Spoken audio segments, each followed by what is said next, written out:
오늘 참 이 밤에 여러분 잘 나오셨습니다.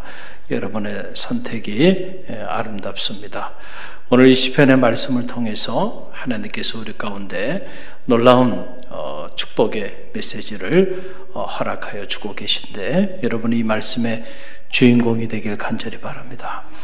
언제나 우리가 겸손한 마음으로 사람의 이야기를 듣지 아니하고 오늘 나를 향한 하나님의 음성으로 들을 때에, 그때 그 말씀이 씨앗이 돼서 60배, 100배의 열매를 맺는 그런 기적 같은 사건들이 여러분의 삶을 통해서 나타나게 될 줄로 믿습니다. 우리가 이 시편 40편 말씀을 계속 묵상하고 있어요. 시편 40편 오늘 세 번째 묵상하는 시간인데, 이 시편 40편의 묵상하면서 다윗의 인물됨을 우리가 발견하게 돼요. 다윗이 과연 어떤 인물이었을까 궁금하지 않아요? 하나님 앞에 남다르게 쓰임받았고 하나님 앞에 남다른 사랑을 받았던 타고난 하나님의 사람이죠. 과연 다윗이 그렇게 하나님 앞에 쓰임받기까지 그가 어떤 모습으로 하나님 앞에 살았길래 하나님은 다윗을 통해서 내가 이를 통해 내 뜻을 다 이루리라 이렇게까지 결심하셨을까? 저는 오늘 이 밤에 여러분과 여러분의 가정, 가문, 자녀들을 통해서 다윗과 함께 하신 하나님의 이 놀라운 언약이 성취되어지는 밤이 되기를 간절히 바랍니다. 그래서 우리가 차분히 남이 잘 되는 거 보고 그저 배 아파하거나 남이 잘 되는 거 보고 시기하거나 질투하고 있을 게 아니고요. 잘 되면 왜 잘 되는지, 왜 남다르게 존귀하게 쓰임받으면 왜 남다르게 존귀하게 쓰임받게 되는지 겸손히 우리가 묵상하고 배울 수 있는 그런 지혜가 필요하다는 거예요. 하나님이 하나님의 사람을 들어서 쓰실 때는 그만한 이유가 있다. 할렐루야. 우리가 40편을 통해서 다윗에게 배우게 되는 진리 중에 하나는 뭡니까? 자, 기가 막힌 웅덩이에 다윗이 던져지게 되고 빠지게 되었지만 그 기가 막힌 웅덩이에 빠졌음에도 불구하고 다윗은 결코 낙심하거나 좌절하거나 절망하지 않고 하나님의 구원의 손길을 기다리고 또 기다릴 줄 알았던 이 기다림의 영성이 있었던 인물이 누구예요? 다윗이에요. 벌써 다 잊어먹었나요? 시편 40편 첫 번째 다윗의 인물됨을 묵상할 때 기다림의 영성에 관한 말씀을 이미 다 나눴어요. 기다릴 줄 알아야 되는. 할렐루야. 기가 막힌 웅덩이에 빠져 있어요. 그래도 낙심하지 말고 반드시 살아계신 하나님 때가 되면 이 기가 막힌 웅덩이에서 나를 건져주실 것이라고 하는 그 믿음을 가지고 다윗이 내가 기다리고 또 기다렸더니 하나님께서 나의 부르짖음에 응답하셨노라. 다윗의 고백이죠. 조급이 병이에요. 너무 조급하게 내가 계획했던 일들이 이루어지지 않는다고 해서 너무 쉽게 낙심하고 너무 쉽게 절망하고, 여러분 그렇게 해가지고는 다윗처럼 쓰임받을 수가 없다는 거예요. 때를 기다릴 줄 아는 믿음이 여러분 가운데 있기를 바랍니다. 또 하나 우리가 다윗에게서 배웁니다. 세상에 얼마나 즐거움이 많아요. 이 세상에 우리가 즐거움을 쫓아 살아갈 만한 일들이 이 세상에 너무너무 많아요. 그런데 그 수많은 즐거움 속에서 다윗이 그의 인생에 있어서 가장 큰 낙으로 삼았던 일이 뭡니까? 지난번에 묵상했던 말씀이죠. 가장 큰 즐거움으로 다윗이 즐기며 살았던 일이 바로 뭐냐면 하나님의 뜻을 행하는 그 일을 다윗은 자기 인생의 가장 큰 낙으로 삼았다는 거예요. 그래서 그의 마음에 언제나 하나님의 법이 떠나지 않았던 인물이 누구예요? 다윗이에요. 다윗이 그렇게 존귀하게 쓰임받는 이유가 거기 있다는 거예요. 오늘 여러분의 마음의 법이 과연 무엇이 여러분의 마음의 법으로 자리하고 있는지, 여러분의 마음의 중심에 과연 하나님의 법이 살아있는지 점검해보는 지혜가 있기를 간절히 바랍니다. 그 마음의 중심에 하나님의 법이 살아있고 그 하나님의 법을 이루는 것을 자기 삶의 가장 큰 낙으로 삼고 살았으니 어찌 하나님이 이 인생을 버릴 수가 있겠는가? 왜 하나님이 나를 정결하게 들어서 사용해 주지 않는가? 왜 우리 가문을 하나님이 정결하게 축복해 주지 않는가? 불평하고 원망하기 이전에 내가 먼저 과연 하나님 앞에 어떤 인물로 살아가고 있는지, 우리 가문이, 우리 가정이 과연 하나님 앞에 어떤 삶의 자리 가운데 자리하고 있는지를 점검해보는 정직한 지혜가 있기를 간절히 바랍니다. 여러분의 마음의 중심에 하나님의 법이 시퍼렇게 살아있나요? 여러분의 가정에 하나님의 법도가 세워져 있는 그런 가정입니까? 여러분, 그게 중요한 거예요. 할렐루야. 오늘은 세 번째 시간을 보내면서 다윗의 인물됨을, 또 다른 다윗의 인물됨을 발견하게 되는 거죠. 오늘 영적인 주제, 무슨 소식을 전하며 사십니까? 라고 하는 이런 주제인데, 오늘 이 40편 9절로 10절 말씀을 묵상해 보면, 다윗이 일국의 열왕의 그 높은 보좌 위에 있었음에도 불구하고 다윗이 늘 하나님의 의의 기쁜 소식을 전하는 자로 살았다라고 하는 그 사실 앞에 우리가 자리하면서 큰 충격을 받고 도전을 받고 은혜를 받습니다. 여러분, 그래서 오늘 내용 9절 말씀을 보세요. 저와 여러분이 함께 읽어봅니다. 내가 많은 회중 가운데서 의의 기쁜 소식을 전하였나이다. 여호와여, 내가 내 입술을 닫지 아니할 줄을 주께서 아시나이다. 아멘. 참 감동이 돼요. 여러분은 이 다윗의 고백을 어떻게 읽고 계신지 모르겠지만은 저는 이 부분을 읽을 때 큰 감동으로 밀려와요. 여러분 보세요. 내가 많은 회중 가운데서 의의 기쁜 소식을 전하였나이다. 많은 회중들 가운데서 하나님의 의의 기쁜 소식을 전하였다는 거예요. 누가? 다윗이 일국의 왕임에도 불구하고, 그러면서 다윗이 자신의 입술을 닫지 아니하고 내 입술을 닫지 아니할 줄을 주께서 아시나이다. 자기의 입을 다물지 않고 많은 회중들 앞에서, 많은 백성들 앞에서 다윗은 하나님의 의의 기쁜 소식을 전하는, 그런 전하는 자로 살았던 복음의 통로자였다라고 하는 사실이에요. 여러분, 우리가 어떻게 보면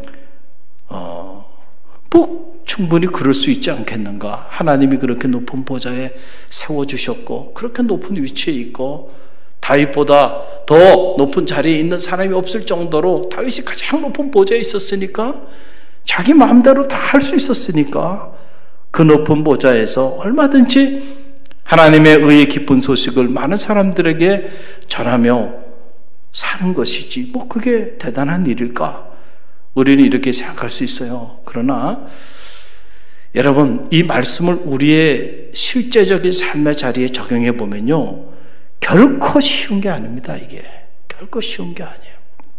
자, 보세요. 직장 생활을 해본 사람들은 모두가 알 겁니다. 여러분이 하나님이 축복해 줘서 승진을 해서 큰 조직의 리더가 됐나요? 하나님이 축복해 줘서 여러분들이 큰 기업을 이루었나요? 기업의 CEO가 됐나요? 그러면 여러분 수하에 또는 여러분과 함께 하는 사람들이 대단히 많이 있을 거예요. 다윗 입장에서 보면 회중이죠. 많은 사람들이 있어요. 그런데 그 많은 사람들 중에는 기독교인도 있지만은 비기독교인도 있죠. 또는 다른 종교를 가진 사람도 있고, 더 나아가서 엔티 크리스천, 기독교에 대해서 대단히 반감을 가지고 있는 사람도 있을 거고, 어떤 경우에는 아예 종교 자체를 부정하는 무신론자도 있을 수 있어요. 그런데 여러분들이 직장의 과장이 되고 부장이 되고 상무가 되고 사장이 되고 CEO가 되고 그런 입장에 여러분들이 이렇게 자리하게 있을 때 여러분과 함께하는 사람들, 그리고 여러분 수하에 있는 사람들에게 여러분들이 담대하게 여러분의 종교적 신념을 여러분들이 전할 수 있나요? 그게 쉬워요? 쉬울 것 같지만 저도 직장 생활을 해보니까 쉽지 않더라고요. 제가 이렇게 보니까. 연세대학 같은 경우는 권학 이념이 기독교적 가치를 가지고 세워진 학교고, 그럼에도 불구하고, 그런 대학인데도 불구하고, 그런 미션 스쿨인데도 불구하고 깜짝깜짝 놀랄 때가 있어요. 저분이 교회 장로님이었대. 나중에 알고는 너무 놀란 거예요. 저분이 교회 권사님이셨고.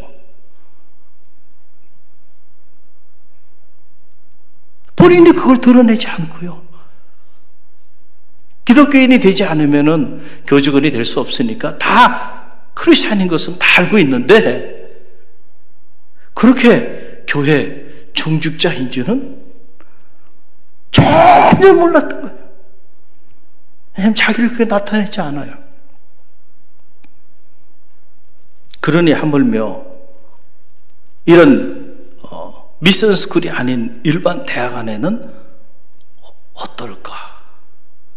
더 나가서 일반 직장에서는 어떨까? 그러니까는 직장생활 하는 사람들의 60, 70% 이상이 자기가 크리스천이라는 것을 숨기고 산다는 거 아니에요. 드러내지 않아요. 숨기고 사는 거예요. 숨기고.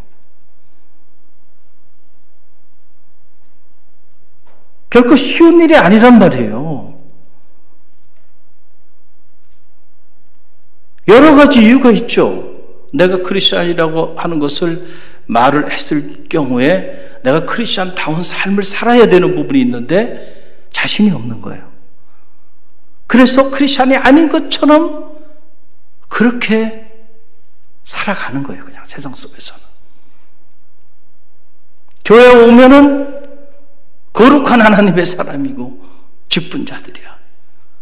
그런데 사회에 나가고 직장에 나가면 입을 딱 다물어 버립니다. 한마디도 입을 열어서 복음의 메시지를 전하지 않아요. 하나님의 의의 기쁜 소식을 전하지 않고 덩어리로 살아간다니. 저분이 교회 장로님이셨어? 이야, 교회 권사님이셨어? 나중에 알고 깜짝깜짝 놀란다. 이게 쉬운 부분이 아니라는 얘기예요. 여러분, 브라질의 한 대학 졸업식에서 일어난 일입니다. 졸업생 중에 로베르타 마세나라고 하는 여학생이 있었는데, 이 여학생이 졸업식장 안에서 많은 학생들과 교수님들이 있는 그 자리에서 그가 갑자기 자기 졸업식 가운을 벗어제끼는 일이 일어났어요. 가운을 벗어제꼈는데 그 안에 입은 옷을 보니까 환경미화원 옷을 입고 있는 거예요. 평생을 환경미화원으로 사시면서 자기를 뒷바라지 해준 그 어머니의 옷을 졸업식장에서 안에 입고 졸업식장 단상 위에 올라가서 많은 학생들과 그리고 교수님이 보는 앞에 자기 가운을 벗어제끼고 어머니가 평생 입고 자기 뒷바라지를 해줬던 그 환경미화원 그 유니폼을 많은 사람들 앞에 드러낸 거예요. 왜 그런 돌발 행동을 했는가? 그랬더니 이 친구가 하는 말이, 나는 얼마나 어머니를 내가 자랑스럽게 생각하는지 많은 사람들에게 이 자리에서 보여주고 싶었습니다. 감동이 되지 않아요? 자기 어머니 환경미화원으로 그 고생을 하면서 자기를 여기까지 뒷바라지 해준 그 어머니를 가장 영광스러운 자리에, 가장 기쁜 자리에, 이 자리에서 그 어머니를 좀 드러내고 싶어서, 그래서 어머니가 평생 입고 일했던 그 환경미화원 옷을 입고 단상에 올라와서 자기 가문을 지키고, 오늘 이 영광은 나의 어머니가 나 대신 받아야 된다. 할렐루야. 그게 어머니의 대화예요. 그 소식을 지역신문에서 보고 한 대학에서 대학원 진학할 수 있는 길을 열어주고 풀 스칼러십을 그에게 주겠다고 제의를 하기 시작한 거예요. 가난한 가운데서도 꿈을 이루면서 어려운 가운데 공부하는 자들을 키우는 교육 전문가로 살고 싶은데 이 코로나 사태가 일어나서 생활이 너무너무 더 어려워져서 대학원을 가는 거는 꿈도 꾸지 못했는데 이 소식이 알려지기 시작하면서 그에게 풀 스칼러십을 주겠다는 대학이 나온 거예요. 할렐루야. 할렐루야. 여러분, 부모를 공경하며 사는 사람들은 하나님께서 그의 삶이 장구하리라. 할렐루야. 그래서 우리 계명에 나오잖아요. 창세기 출애굽기 20장 12절 보면 내 부모를 공경하라. 그리하면 내 하나님 여호와가 내게 준 땅에서 내 생명이 길리라. 부모를 공경하면요, 하나님만 감동을 받는 게 아니고요, 사람도 감동을 받는 거예요. 그래서 그 길이 열리기 시작하는 거예요. 동서고금을 막론하고, 그래서 이 효라고 하는 것은 인간에게 있어서 근본이 되고, 그것은 동양의 문화만이 아니고 기독교 경전 안에서도 10계명 중에 인간과 인간 사이의 계명 중에 가장 첫 번째 계명이 부모를 공경하는 계명이에요. 할렐루야. 그래서 우리가 크리스찬으로 산다고 한다면, 정말 그런 믿음을 가지고 산다고 한다면 철저히 부모를 공경하는 그런 자녀의 삶을 살아야 되는 거예요. 그렇지 않으면 그건 거짓된 믿음이에요. 저는 이 기사를 접하면서 저에게 밀려오는 감동은 그거예요. 과연 오늘 우리는 나의 가장 기쁜 영광의 자리에서 하나님을 이렇게 자랑하면서 드러낼 수 있을까라고 하는 사실이에요. 우리는 기쁨의 자리, 영광의 자리에서 하나님을 감춘다니까요. 내가 크리스찬인 것을 드러내야 될 자리에 드러내지 않아요. 하나님을 부끄러워해요. 주님을 부끄러워하며 살아가요. 그래서 내가 크리스찬인 것을 드러내지 않고 의의 복음을 전하기는커녕 나의 정체성도 드러내지 않고 숨어 살아가고 있는 이런 안타까운 삶의 자리 가운데 오늘 우리가 자리하고 있지는 않은가라고 하는 사실이에요. 저는 말하기는 여러분의 영광의 자리에서 하나님이 축복해 준 산지라고 하는 게 뭡니까? 하나님이 여러분에게 오늘 여러분의 삶의 자리 속에서 축복해 준 그 삶의 자리가 하나님이 오늘 여러분에게 허락해 주시는 축복의 산지가 아닌가요? 할렐루야. 그게 여러분의 직장일 수도 있고 여러분의 사업체일 수도 있고 여러분의 삶의 자리일 수도 있잖아요. 할렐루야. 거기서 하나님을 영화롭게 하고 하나님의 영광을 드러내고 복음의 통로의 삶을 여러분들이 살아갈 때 하나님도 여러분을 영화롭게 하시고 하나님도 여러분을 만방에 여러분의 삶을 전하는 그런 축복 허락하여 주신다는 사실을 여러분 꼭 기억해야 돼요. 그래서 여러분 누가복음 12장 8절로 9절 말씀 보게 되면 주님이 직접 하신 말씀이죠. 누가복음 12장 8절로 9절 함께 읽어봅니다. 내가 또한 너희에게 말하노니 누구든지 사람 앞에서 나를 시인하면 인자도 하나님의 사자들 앞에서 그를 시인할 것이요 사람들 앞에서 나를 부인하는 자는 하나님의 사자들 앞에서 부인을 당하리라. 할렐루야. 주님의 말씀이에요. 누구든지 사람들 앞에서 나를 증거하는 자는 나도 하나님의 사자들 앞에서 그를 증거할 것이다. 그러나 누구든지 사람들 앞에서 나를 부인하는 자는 나도 하나님의 사자들 앞에서 그를 부인하리라니. 여러분 이 말씀을 깊이 묵상해 보면 놀라운 영적인 원리를 발견하게 돼요. 그 하나님을 영화롭게 하는 자는 하나님은 우리가 하나님을 영화롭게 하면 하나님도 우리의 삶을 영화롭게 하신다는 거예요. 이 믿음이 여러분 가운데 있기를 간절히 바랍니다. 왜 하나님이 나의 삶을 영화롭게 하지 않느냐고 불평하고 원망할 게 아니고 과연 내가 하나님의 축복의 통로로 복음의 통로로 하나님을 영화롭게 하는 하나님의 영광을 드러내는 하나님의 의의 기쁜 소식을 전하는 그런 하나님의 사람으로 살아가고 있는지를 점검해보는 지혜가 있기를 간절히 바랍니다. 그렇다고 한다면 하나님은 반드시 그 사람을 외면하지 아니하시고 그를 영화롭게 하실 것이고, 그리고 그의 삶을 하나님께서 축복해 주신다는 거예요. 다윗이 수많은 대적들이 있었고 수많은 원수들이 있었고 수많은 시련들이 그에게 있었지만은 그 많은 시련과 그 많은 대적과 그 많은 원수들 품속에서도 하나님께서 그를 끝까지 건져주시고 이렇게 위대한 믿음의 선왕으로 그를 들어 쓰신 데에는 이유가 있었구나라고 하는 사실을 발견하게 되는 거예요. 다윗은 자신의 그 영광의 보좌에서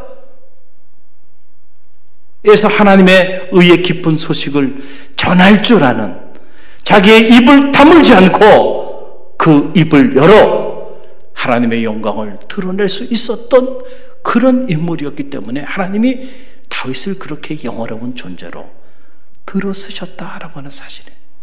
여러분의 입을 다 닫고 절대로 하나님의 의의 기쁜 소식을 한마디도 전하지 않아. 절대로 여러분의 삶의 자리를 통해서 그 주님의 사랑과 주님의 그 복음을 누구에게도 전하지 않고 여러분이 살아간다고 한다면 어떻게 여러분의 삶이 하나님의 영광과 주님의 인도하심을 받는 축복의 삶을 살아낼 수 있으리라 그렇게 기도할 수 있겠는가 라고 하는 사실이죠. 과연 우리는 정말 하나님을 사랑하는 사람들인가? 주님을 정말로 사랑하는 사람들인가? 나를 사랑하는 자는 나의 계명을 지키는 자가 나를 사랑하는 자라. 할렐루야. 정말로 계명을 지키고 있는가? 우리가 우리 자신을 점검해보는 지혜가 있기를 바랍니다. 불변하는 영적인 원리, 바로 우리가 하나님을 영화롭게 할 때 하나님도 우리의 삶을 영화롭게 하고, 우리가 하나님의 영광을 드러낼 때 하나님도 우리를 영광스러운 존재로 들어 사용해 주신다는 사실을 여러분 꼭 기억하세요. 그래서 하나님 앞에 남다르게 영화롭게 존귀하게 그렇게 쓰임받았던 인물들은 모두가 그들 자신이 하나님을 그렇게 존귀하게 영화롭게 그렇게 잘하며 살았던 그런 사람들이었음을 여러분 꼭 기억하시길 바랍니다. 하나님을 부끄러워하고 교회를 부끄러워하고 복음을 부끄러워하며 살아가는 사람들, 그런 사람들을 하나님이 어떻게 들어서 영광스러운 존재로, 그런 사람들의 가문을 어떻게 하나님이 존귀한 가문으로 들어 축복하시겠는가 라고 하는 사실이죠. 그래서 보세요. 다윗이 10절에 보게 되면 참 놀라운 고백이 나오는데 10절 다시 읽어봅니다. 내가 주의 공의를 내 심중에 숨기지 아니하고 주의 성실과 구원을 선포하였으며 내가 주의 인자와 진리를 많은 회중 가운데서 감추지 아니하였느니라. 할렐루야. 우리가 열왕기 상하, 역대 상하, 이스라엘의 역사서들을 쭉 읽어보세요. 얼마나 수많은 열왕들이 역사의 무대에 등극했다 사라지고 등극했다 사라졌습니까? 다윗만 있었던 게 아니잖아요. 그런데 그 수많은 열왕들이 다 그 빛나는 보좌에서 다윗처럼 이렇게 하나님의 공의를 숨기지 아니하고 주의 성실과 구원을 그리고 주의 인자와 진리를 많은 회중 가운데 감추지 아니하고 선포했던 인물들이 얼마나 되냔 말이에요. 몇 사람 되지 않는단 말이에요. 나머지 90% 이상은 전부 다 자기의 영광을 위하여 살았어요. 그 자리가 자기의 영광을 위한 자리로, 자기 위에 다른 존재를 위하여 찬양하거나 자기보다 더 높은 어떤 일을 칭송하거나 자기보다 더 높은 이의 능력을 선포한 이들이 없었다는 거예요. 사람이 그렇게 돼요. 자기를 우상화하고 오히려 하나님이 있어야 될 그 자리에 자신이 영광을 받고 싶어 하죠.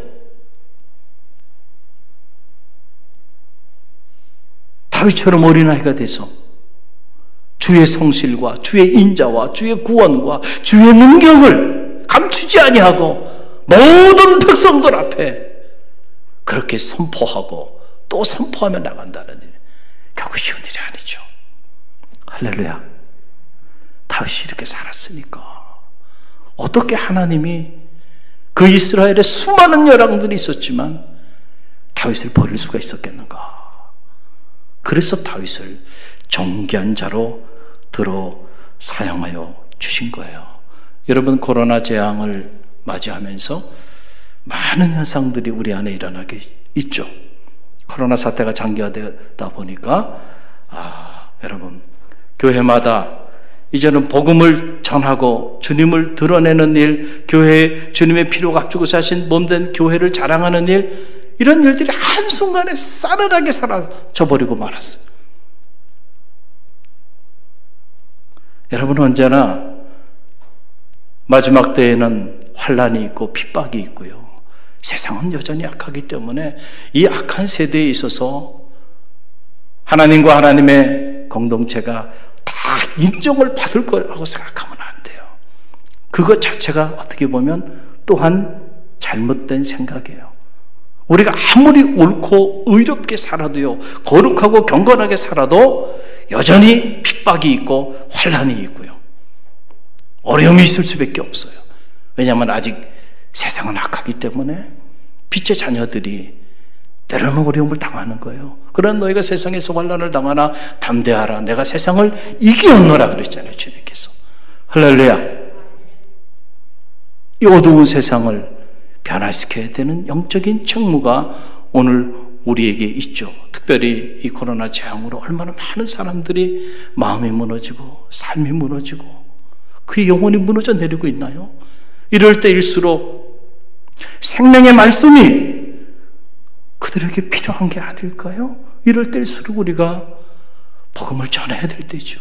그런데 가만히 보니까 이 코로나 세대의 복음을 가장 열정적으로 정말 무서울 정도로 목숨을 걸고 잘하는 단체가 있어요. 그게 바로 신천지입니다. 무서워요, 신천지는. 정말 어떤 면에서는 이 신천지에서도 배울 게 있는 거예요. 배울 게 있어요. 그들이 전하는 복음이 왜곡된 복음이고 가짜 복음이고 얼토당토 않는 그러한 메시지라고 하는 것이 문제지, 진리가 아닌 비진리를 전하는 그들의 열정은요, 정말 부럽습니다. 부러워요. 여러분, 이게 뭔지 아세요? 이게 제 앞으로 온 여기 이 지역이 야고보 지파, 신천지 야고보 지파 여기가 영역이에요. 그 신천지 야고보 지파 서울교회 이름으로 이제는 딱 주소하고 전화번호, 팩스까지 전부 다 드러내세요. 갈릴리 교회 담임 목사님 이름으로 서신을 보내는 거예요. 그리고 이 안에 있는 홍보물을 보면요, 기가 막혀요. 유튜브를 만들었어요. 그래가지고 그 유튜브를 소개하기 위해서 예쁜 카드를 만들어가지고요, 그 유튜브를 소개하는, 요거 유튜브 카드, 이런 것까지 다 만들고요. 온라인, 오프라인으로요. 말도 되지 않는 계시록 해석을 하는데, 그 말도 되지 않는 그 해석을 하는 교주 이만희를 목숨을 걸고 전한다니까요. 저한테만 보냈겠나요, 이거를? 저한테만 보냈겠어요? 교회는 교회 다 보내고 목회자에게도 보내는데 평신도들에게는 접근 안 하겠냔 말이죠. 무섭게 진리가 아닌 비진리를 가지고요, 이때가 기회다고 생각하고요. 왜냐하면 다 흩어졌잖아요, 성도들이. 그러니까 목숨을 걸고 온라인, 오프라인으로 들어갔어요. 거짓 복음을 전하고 있어요. 영혼을 빼앗아가고 있는 거예요.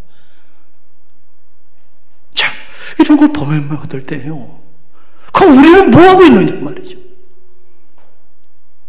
갈릴리 교회는 그래도 온라인 플랫폼 전도사역팀이 있어서 그 전도 사역팀들이. 그래도 우리가 영상으로 만든 것들을 공유하기도 해요. 그러나 제가 보면 좀 안타까워요. 안타까워요.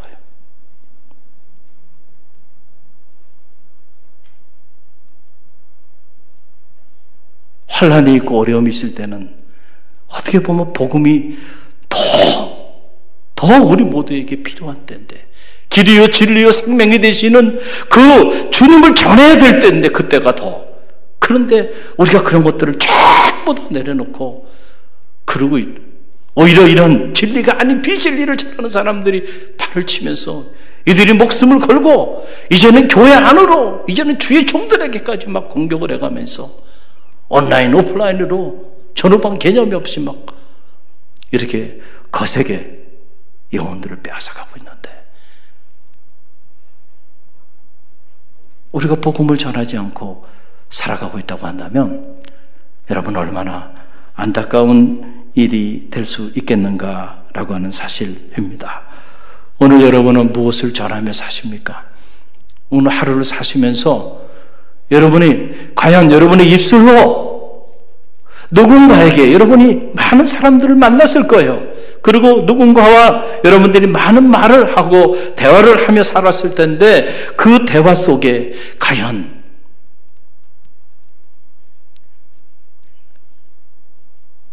하나님의 의의 기쁜 소식을 전하는 메시지가 있었는지 점검해보는 그런 밤이 되시기를 간절히 바랍니다. 과연 나는 이 어려운 때에 주님만이 우리의 길이요 진리요 생명이 되심을 내가 정말 내가 만나는 친구들에게, 내가 만나는 가족들에게, 그리고 내가 만나는 직장 동료와, 그리고 내 사업체에서 함께하는 사람들에게 과연 내가 삶으로 전하고 입술로 전하는 그런 복음의 통로의 삶을 내가 살아가고 있는지, 아니면 입을 탁 덮고 그리고 하나님의 영광을 숨긴 채 그러고 살아가고 있는지, 우리 자신을 점검해보는 그런 밤이 되기를 간절히 바랍니다. 여러분, 다니엘 12장 3절 말씀 보게 되면 놀라운 말씀이 나오죠. 우리 함께 읽어봅니다. 지혜 있는 자는 궁창에 빛과 같이 빛날 것이요, 많은 사람을 옳은 대로 돌아오게 하는 자는 별과 같이 영원토록 빛나리라. 아멘. 하나님을 영화롭게 하는 자를 하나님께서 영화롭게 하시고, 하나님께로 많은 영혼들을 인도하는 자들은 하늘의 별과 같이 영원토록 빛나게 주신다는 놀라운 언약의 말씀이 있잖아요. 우리가 영원토록 빛나는 별과 같은 삶을 살기를 원한다고 한다면, 많은 이들을 주께로 인도하는, 옳은 대로 인도하는 복음의 통로자들이 다 되시기를 간절히 바랍니다. 온라인, 오프라인, 수단과 방법을 가리지 않고 길이요 진리요 생명이 되신 주님을 전해야 돼요. 그게 오늘 우리가 존재하는 존재 이유고, 이 땅에 주님의 피로 값지고 사신 교회가 존재하는 존재 이유입니다. 우리가 이 사명을 갈릴리 교회가 지금까지 잘 감당해 왔고, 앞으로도 끊임없이 멈추지 말고 어떤 일이 있어도요, 이 복음을 전하고 복음의 통로의 삶을 살아가는 이 일을 멈추지 않는 갈릴리 교회가 되길 바랍니다. 삶으로 주님의 사랑을 전하는 교회가 되기를 바랍니다. 그래서 이 지역을 품고, 이 민족을 품고, 그리고 세계 열방을 품고 주님의 사랑을 나누고 방을 나누고 복음을 나누는 그런 교회로 끊임없이 성장해가는 그런 축복이 있길 바랍니다. 그럴 때 하나님이 여러분의 삶을 영원롭게 할 겁니다. 여러분의 가문을 영원롭게 할 겁니다. 갈릴리 교회를 영원롭게 할 줄로 믿습니다. 오늘 이 믿음을 가지고 주신 말씀 붙잡고 우리가 찬양하며 나가는데요.